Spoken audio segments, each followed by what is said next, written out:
Happy Monday, Media Studies. I am going to use my weekly video to explain your mastery assignment. Okay, this is the only assignment that you have for the week, but it will take you some time. We will be working on it in our live classes so that I can answer questions.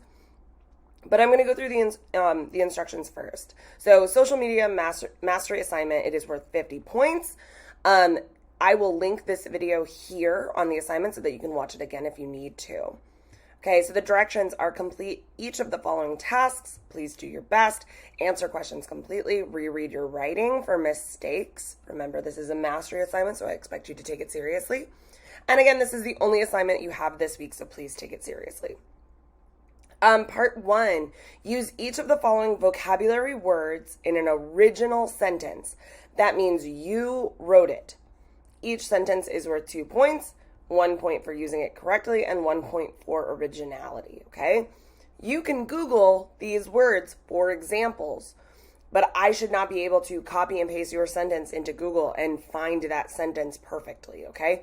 You need to use your brain and write a sentence that makes sense to you using these 5 vocabulary words, 5 of the 15 that we've studied.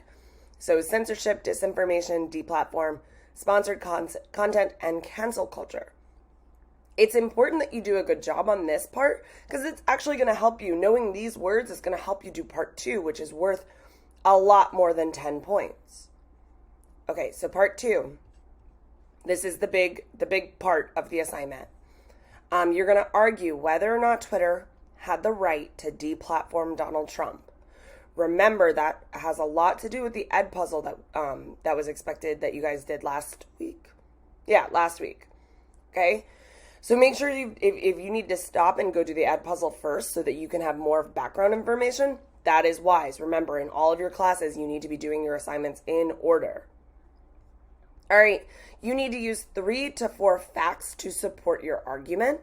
I really don't care where you get these facts as long as it's a regular website like CNN or New York Times. And I'm going to give you some sources to look at. Please use academic English, which means complete sentences, proper grammar and punctuation, correct spelling, etc. This part is worth 40 points.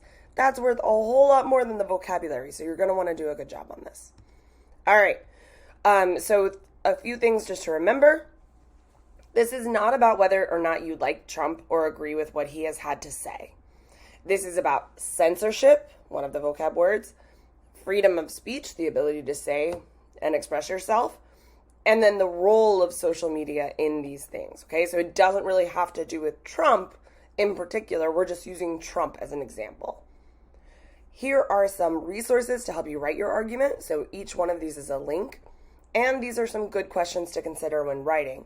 So why did Twitter ban Donald Trump? Okay, that was in our Edpuzzle, but then I linked in another video or another article here that you can look at for more information. Do you have the right to say whatever you want on social media? So this is a link talking about the constitutionality of it. So we have freedom of speech, but is that true on social media?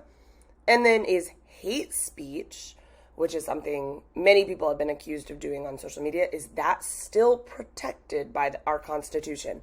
So these are some things to consider when you're writing. I'm going to encourage you when you're answering this to use race. So you're not going to include argue whether or not. You're going to say Twitter had the right or Twitter didn't have the right, and then use some facts to support your argument. Cite your sources, explain anything, and then turn it in. Do make sure that you use academic English. That's it. I'm going to stop talking. I'll see you in live class if you have any other questions.